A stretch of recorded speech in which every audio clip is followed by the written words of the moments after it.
Jin? Juno? Ren? You're still awake? You two were supposed to be asleep by now. It's dark out. You wanted to hear the tale of the ninja again? Fine. I'll tell it once, but you two have to go to sleep, okay? Shadows, ghosts, spirits, Oni. It has been said that the ninja was descended from demons, half man and half crow. Tengu. Sure, it all seems more plausible these days, but I'm still dubious. I never believed in fairy tales. Reality never allowed me that luxury. No, ninja, like all things, were a product of their times. A mix of old and new, traditional and modern. Exiled Chinese generals brought new tactics and philosophies to war. Monks brought new medicines and fighting styles. And ideas from India had snaked their way through China and Tibet and eventually came to feudal Japan. It was the Wild West before the Wild West, or the Lower East Side before gentrification. These were exciting times. During these times, a Ronin met a warrior monk in the mountains of Honshu. The warrior monk had beaten the Ronin. Bound by Bushido, the Ronin was supposed to commit suicide. But the Ronin renounced the Bushido code, renounced tradition in the name of modernity. He chose the future instead of the past. Together, the monk and the Ronin developed a new theory of guerrilla warfare. The two warriors created a style of fighting, a style without rules, a style that would change the world forever. From order they made chaos, and from the chaos they made order. Now, if you look back far enough in history, you can see a time when things were well. No need for ninja. In every walk of life, there was peace and contentment. But then darkness came. Japan's cultural spirit fell out of balance. In the absence of conflict, the ruling classes became obsessed over displays of etiquette and pageantry. As time progressed, these exaggerated ideas of honor and nobility became more important than life itself.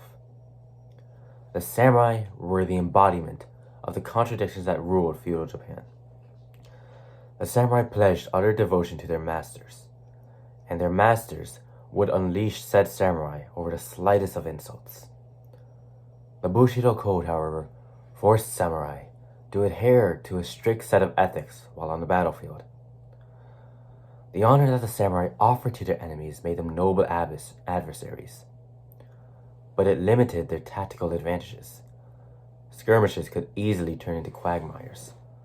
In effect, the samurai were good at starting wars, but horrible at ending them. So ninjutsu was created in the voids of honor and loyalty. You see, the samurai favored honor and loyalty, but the ninja favored completing the mission. This meant that sneak attacks, poison, assassinations, and even seduction were all fair game. Complete the mission at any cost. That was the code of the ninja. Once these guerrilla tactics were used, you were unable to close Pandora's box. If you were unwilling to use the services of ninja, you could be assured that the enemy won't be so squeamish. As a result, the samurai feared and hated the ninja, yet they could not wage war without them. To samurai, the ninja represented the opposite of everything the samurai stood for. But to the ninja, the samurai only represented the past. Bushido gave the samurai a code to hide behind, so that their violent existence could be allowed to exist as long as it was tempered by wisdom and serenity. Ninja had no such relief. The ninja's workmanship-like dedication to finishing the mission meant doing the unthinkable sometimes. Knives are not easily placed in packs and are even harder to take out. In taking on the jobs no one else would, the ninja would forever carry the weight of humanity's sins. Little by little, the secrets of the ninja began to spread. Even schools were formed. Anyone was welcome. Vagabonds and beggars alike. There was no distinction of class. To walk the path of ninja meant equality in life. Even women, who were at the time regarded as little more than slaves or whores, were allowed to train as ninja. Ever practical, the ninja valued any advantage they could find, and women had been underestimated for centuries. Women could easily infiltrate a fortress dressed as dancers, servants, or concubines. They could hide in plain sight, on your wall, or on your pillow. Ask any woman. She would tell you that she has been trained to be invisible since the day she was born.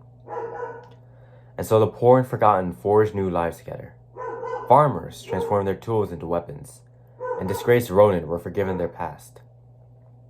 From the schools, ninja clans were formed, which ensured a prosperous future for all. For the ninja won info that won wars and overthrew governments. For this they were paid handsomely. But ninja must remember, it is safest in the dark. For once they were exposed to the light, the ninjas then became the heel that they had originally fought against.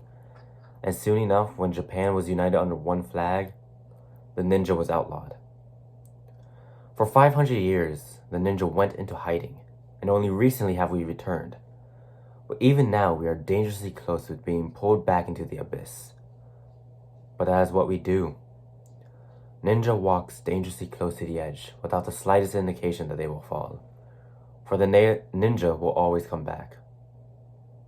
You too once asked me, what is ninja? You are, brother Juro. And you are, sister Rin. For you two are the future. And you must never forget the 3 tenets of being a shinobi. Be fearless, be creative, and be resourceful. Now head on to bed, you two.